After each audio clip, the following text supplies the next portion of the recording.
History's quietest moments. Some of the most dangerous moments in human history were never broadcast. No breaking news, no public warnings, no headlines. Just quiet rooms, glowing screens, and people forced to make decisions that could reshape the world. This is the story of one of those moments, a classified incident, buried in reports, hidden behind security clearances, and forgotten by almost everyone who lived through it. But for a short period of time, the future of humanity hung in the balance, and most people never knew. The world that looked normal. The day began like any other. Cities moved, traffic flowed, people went to work. Nothing suggested danger. Inside a secure monitoring facility, however, reality looked different. Large digital displays mapped global systems. Signals moved across screens. Operators followed routine procedures. It was a world of precision, a world where information mattered more than emotion. And on this day, nothing appeared unusual, until it did. The first signal. At first it was small, a signal anomaly, one line of data slightly out of place, the kind of thing that happens every day in complex systems.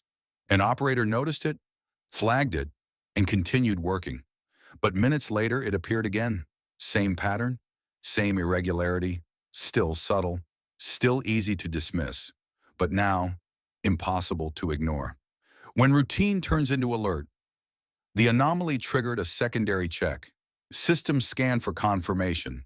Some data matched, some didn't. That was the first sign something was wrong, because systems built for accuracy rarely disagree. Yet here they were, telling two different stories. One suggested danger, the other suggested nothing at all. Inside the facility, attention sharpened. Routine had ended. The possibility no one wanted. In high-level monitoring environments, certain patterns are taken seriously. Not because they confirm danger, but because they resemble it. And this signal resembled something terrifying. It matched the early stages of a threat scenario.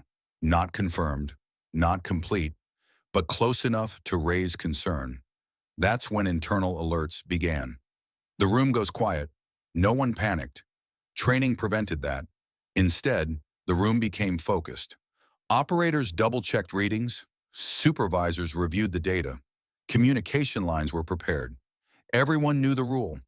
Never react too fast. Never react too late. Balance was everything, and balance was now fragile. Data that didn't agree. More systems were activated. Independent checks, redundant networks, backup verification. Some confirmed the anomaly. Others showed no threat. This created the most dangerous scenario possible. Uncertainty. Because uncertainty forces humans to decide before truth is clear. The weight of decision procedures existed for moments like this. Step 1, verify. Step 2, confirm. Step 3, respond. But verification was incomplete. Confirmation was inconsistent. And response carried consequences. Because if the signal was real, delay could mean catastrophe. If the signal was false, reaction could trigger one. There was no safe choice, only calculated risk. Time slows down in critical moments. Time behaves differently. Seconds stretch. Silence grows heavier. Every movement feels louder. Inside the facility, no one spoke unnecessarily.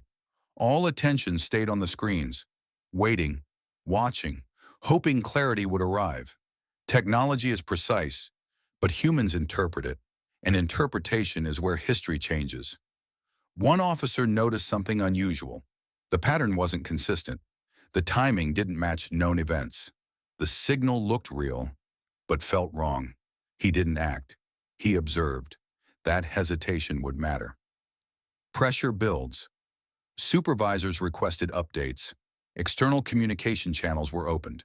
Verification signals were sent. But responses were slow. Too slow. And when information slows down, pressure rises. Because in these moments, waiting feels dangerous, and acting feels irreversible. When systems demand action. Certain protocols are automatic. If conditions match predefined threat patterns, systems recommend action. Not emotional action, procedural action. The data had begun approaching that threshold, not crossing it, but getting close. Too close. The moment before decision, this was the turning point. The moment where history could split in two directions. Respond and risk escalation. Wait and risk disaster. Inside the facility, everyone understood what was happening, even without speaking, because this wasn't theory anymore. It was real, and the outcome depended on human judgment. Subscribe to this channel for more.